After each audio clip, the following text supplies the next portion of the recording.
Hello, welcome to this special World Cup edition of Insight with Bolu Atito Nishola.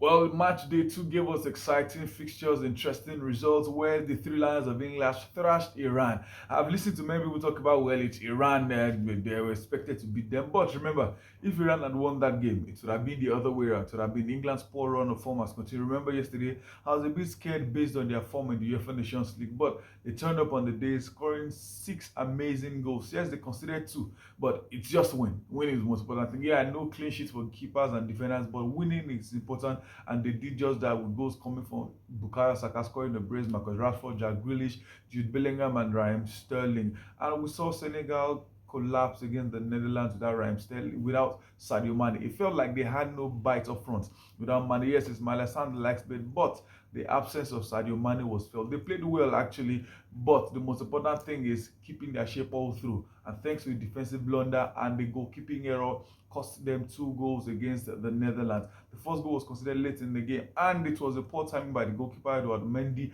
and also defensive error allowing the Gapco to go behind them to hit that ball.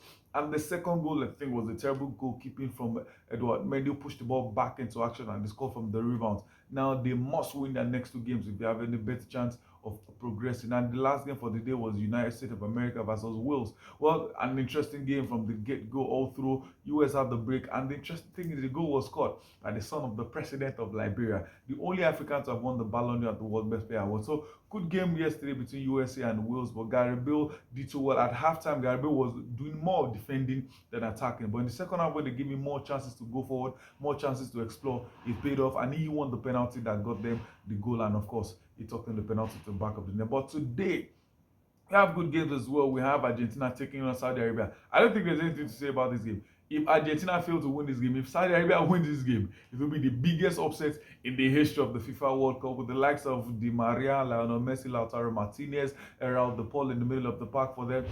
I think it's about how many goals Argentina will score, not if Argentina will win the game. So I give all 3 points to the South American champions. And of course, we have France taking on Australia, the defending champions. The curse of the defending champions started with France 20 years ago. Let's see if they'll be the one to break the jinx as they take on Australia. They still have lots of attacking players.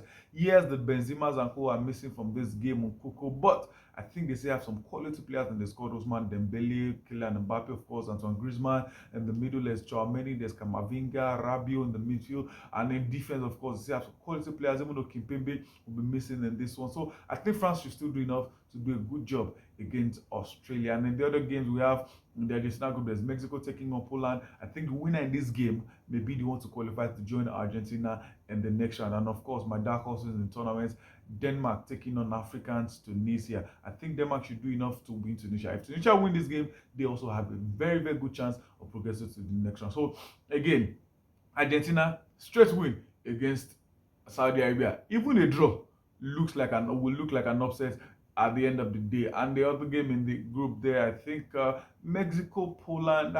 My brain tells me Mexico, my heart tells me Poland, basically because of Robert Lewandowski. But I still believe Raul Jimenez should do well to lead his team against Poland to pick up all 3 points in this game. And for France, it's difficult to say because defending champions always comes to the World Cup with hype, a lot of quality, talent, everything. But in the end, they always find ways to mess up. But I think France started it, and I believe it will end on them. So I'll give all 3 points to France against Australia. And for the final game that we have, Denmark against Tunisia. I'm sorry, my African brothers, but I think I'll give these ones to Denmark because, like someone said, the resurrection of Christian Eriksen has helped the Danish side step up in the time. So I think I'll give all 3 points to Denmark. So thank you very much, guys, for watching. Again, like I said yesterday, this will be coming in every day. Review of the day before and the preview of the games to come. So please like, share, and subscribe. Subscription is free. So we come away again tomorrow. Have a beautiful sporty day. Goodbye.